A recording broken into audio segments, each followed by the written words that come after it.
Hey guys, welcome back to some more Football Manager predicting the future, old Football Manager games, and today we're looking at Football Manager 2010 predicting the current 2017-18 season. So far we've used FM08 and we've used FM 2009, both producing quite interesting results, particularly FM08 resulting in the relegations of Chelsea and Tottenham, and a totally different sort of pecking order to what we see here today. And obviously last weekend, Man City winning the title. Now is the perfect time to do it, really. You know, well, we now pretty much know the shape that the Premier League table's gonna have, and obviously the relegation battle is the only thing we don't really know. But will Football Manager 2010 shed any light on it? Without further ado, let's have a look at the current Premier League season that has just passed. And well, there you have it, and that is a scarily looking realistic top four right there. You've got Man City winning the title with Man United in second, Tottenham third, of course, with Chelsea in fourth. The only team that's not up there is Liverpool, who are down in ninth. You've got Arsenal in fifth, Villa sixth. Obviously they're in the Championship in real life, so not so realistic there. But Everton, Newcastle and Liverpool finishing seventh, eighth, ninth. Wolves in 10th. Obviously Wolves could do that next season. You know, they've got investment, they've got some good players, a good manager. So maybe only a year out there. Very, very interesting indeed. Forest back in the top division. Birmingham in there. Fulham, QPR. We're now starting to see a few teams that aren't actually in the Premier League. Watford, Sunderland. Watford obviously in the Premier League. West Ham in there. Stoke and Burnley relegated. And Blackburn just relegated as well. Let's have a look at the Championship. West Brom champions, Leicester second, Middlesbrough and Southampton, Leeds and Bolton in those playoff positions. Any big surprising teams down in the Championship? I mean, Lincoln up in the Championship is very, very surprising to me.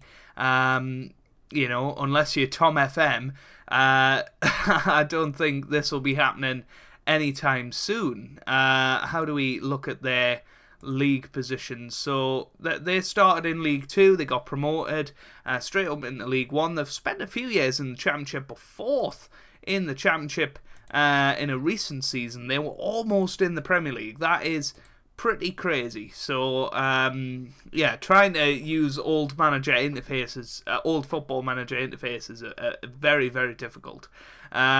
Portsmouth down, Hartlepool up in the Championship is quite a surprising one. They're obviously in non-league now and facing liquidation, you know, so that is pretty crazy what's happened there. Down into League 1, you've got the likes of Swansea down there, still Stockport there, that's where the missus is from. Ipswich down there in the Championship, obviously the most consistent Championship side in recent memory at Ipswich. If we look in Coca-Cola League 2, any big surprises? I'm not really seeing any. I don't know about you guys, but yeah, if we go back to the Premier League just a second and we have a look at who are maybe the best players. So this is Player of the Month. How about we have a look at top goal scorer? So for this season, Wayne Rooney, still the top goal scorer. Carlos Vela in second. He turned out to be the world record transfer in the last episode. You've got the likes of J. Rodriguez in there though. Gianmarco Zigoni, never heard of this guy. So he started his career at AC Milan. I don't know where he's at in real life. If somebody could let me know down in the comments where that guy is in real life right now, please do. Emmanuel Adebayor finishing top goal scorer in the first season. So he's still playing. He's still at Manchester City, and he had a decent career there. We will have a look at who the managers are, because that's always something fun. Fabianski at Man City. David Wheater there as well. That's quite hilarious. You've got Fabio Coentrao. Lots of Oh no, that's tutoring. I thought that was future transfers. Did I see Theo Walcott in there? Maybe not. Samir Nasri. Yeah, that happened in real life. That's cool. That's cool. Anyway, let's have a look at their managers, if we can, staff. There we go. So their current manager is Adrian Boothroyd. That is pretty funny. Man United, we have got Hristo Stoichkov. Never heard of this guy. He's Hungarian, is it? Or Lithuanian? Bulgarian. Wrong with both of them. But he was previously a manager at Sundowns and then Burnley, and somehow made the jump up to Man United despite being sacked by Burnley. That's a very, very strange one. I wonder what has happened in the sort of 10 years. We will have a look in just a second what's happened in the last 10 years. So, Newcastle United, Chris Hughton. I wonder if he's there from the start. Nottingham Forest, you have got Billy Davis. I'm pretty sure that's not from the start, but it could be. No, it is. It is. That's impressive. Billy Davies being there that long. Queen's Park Rangers, Simon Grayson. Stoke City, you've got Thomas Rositzky with an assistant manager of Peter Reid. Interesting. I'm pretty sure Thomas Rositzky's still playing. Michael Owen's now coach at Sunderland. Obviously, in this game, he was at Man United. Scored 4 goals in 9 appearances, went on to play for Hull and had a very, very good season in 2011-2012, scoring 17 goals. I wonder if that got him a recall of the England squad. Tottenham Hotspur, Kiki Flores, now he used to manage Watford, didn't he? Dave Jones, manager of Watford. West Ham United, you've got Christian Chivu. Wolves, Paul Jewell. Arsenal, Lothar Matthaus. We forgot to have a look at what happened to Sir Alex Ferguson, but Arsene Wenger just retired only in 2015, so not too long ago, but obviously in real life he is still the manager there. Mickey Adams in charge of Aston Villa.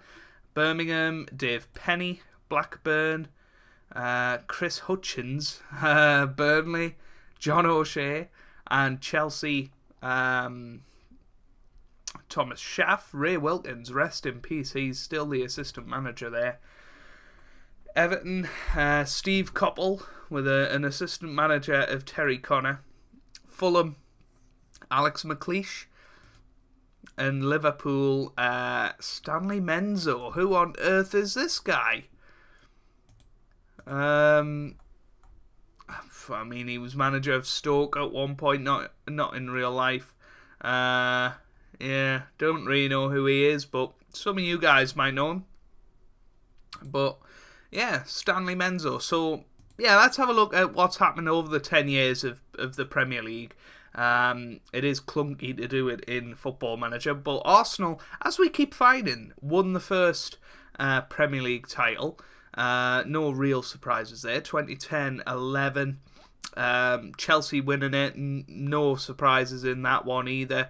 2011-12, the top 6 is pretty boring at the minute. There's no big relegations so far. 2012-13, West Ham breaking into that top 6. Tottenham finishing in 9th.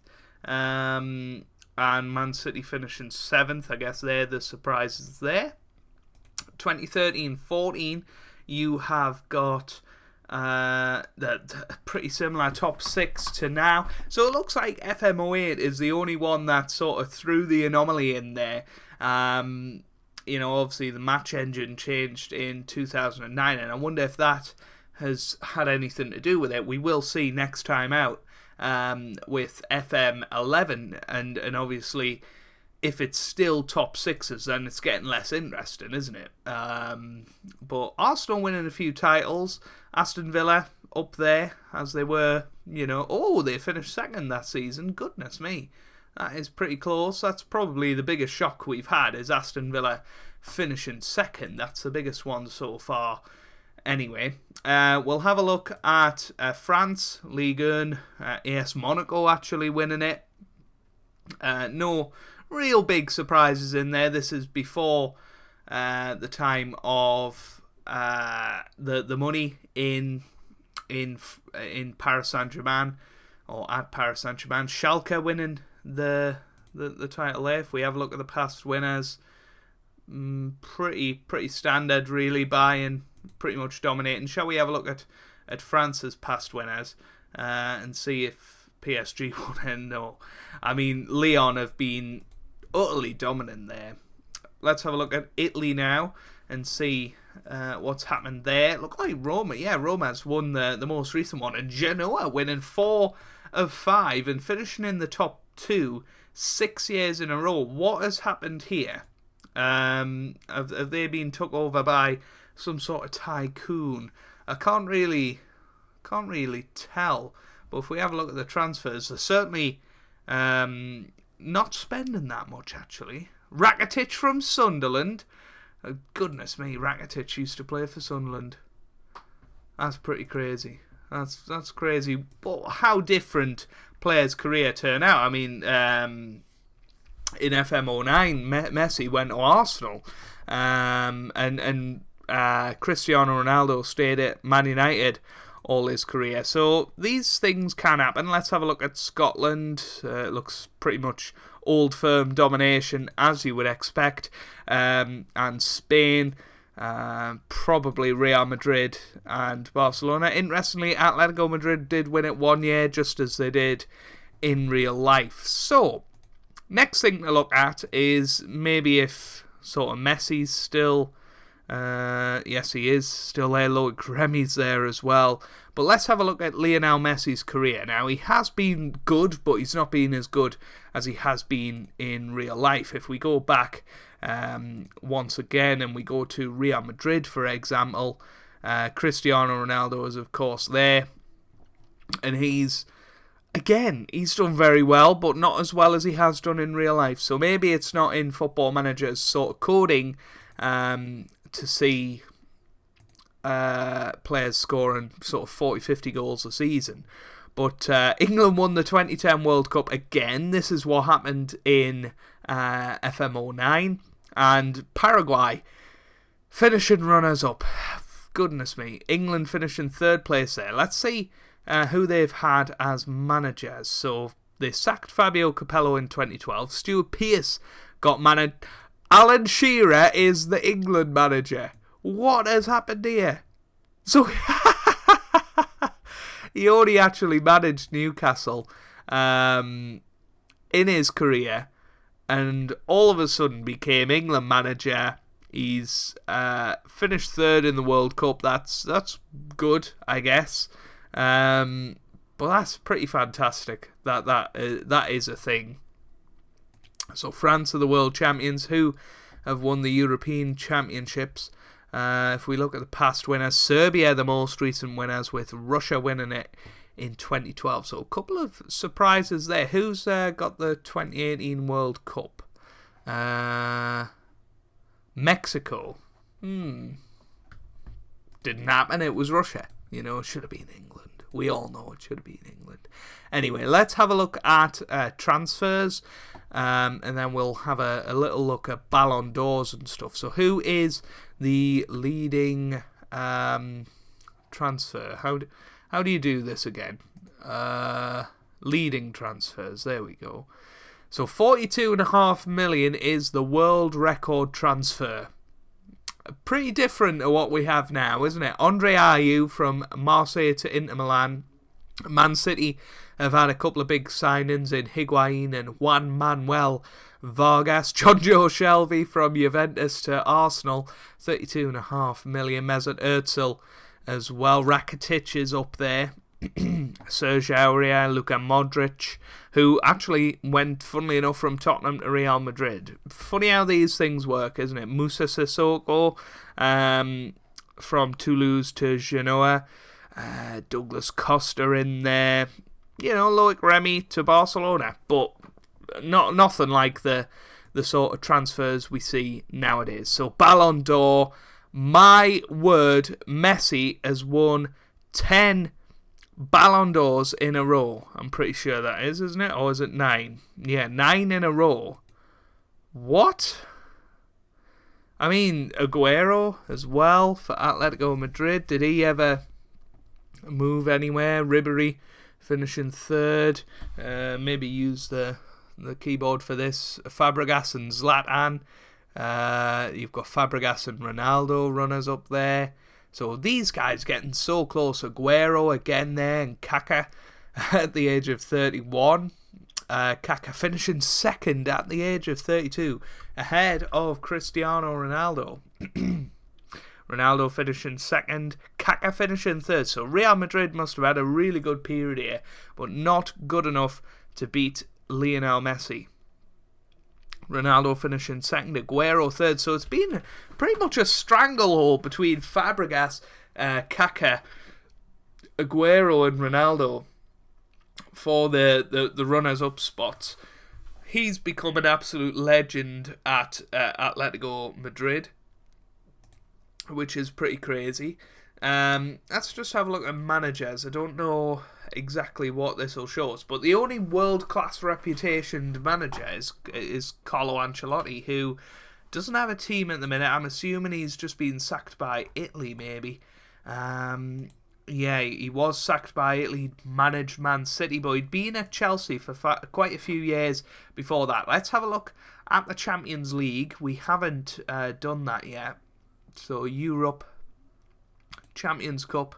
We'll have a look at the past winners here. So Chelsea won it twice on the bounce in 2010 and 2011. Then Real Madrid in 2012 beating Liverpool in the final. Could that happen this year? Who knows?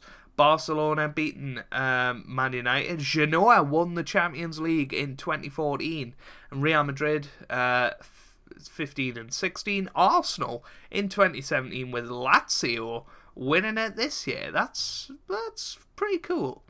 The Euro Cup now. We've got Liverpool winning it. Man City, Leverkusen, Palermo, West Ham, Man United, Dortmund and AC Milan. So what were we going to check? I did think of something. So if we go into World and then Europe, can we see the... So if we go into awards and overview, can we see the league reputations? I'm not sure you can do it on this version of the game, to be quite honest with you. Maybe there wasn't such thing as the rankings at this point, but we'll finish off by having a look at the Hall of Fame. Overall, not much actually happening in this episode that you wouldn't expect, really. Alex Ferguson is the leader of that one. Let's have a look at the worldwide. Alex Ferguson still the leader. Giovanni Trapattoni in second. Fabio Capello in third. This always seems to happen. Is he still a manager? He went to AC Milan, won 4 domestic titles. As you do, you've got Carlo Ancelotti in there. Marcelo Lippi in there as well. Luis Felipe Scolari in there as well. So that, I think, is going to end this episode. I do always do these as part ones, just in case I miss something, you guys want me to have a look at something. But that is it. FM 2010 predicting the future. It correctly predicted virtually the top 3 in the Premier League of this season. So I think that's quite impressive for a game that's, 8 years old now. It was a very good game back in the day, and we'll be seeing another great game in the next episode next week. So if you have enjoyed that, make sure you do leave a like down below. Let me know down in the comments what you thought, if you spotted anything crazy. I usually do miss something.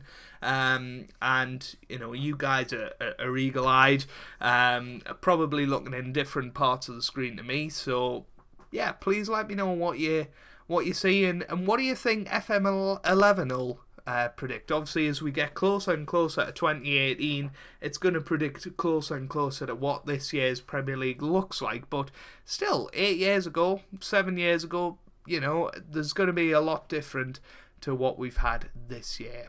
Subscribe if you'd like to see more, and I hope you guys are having a wonderful day. Thanks for watching, and goodbye.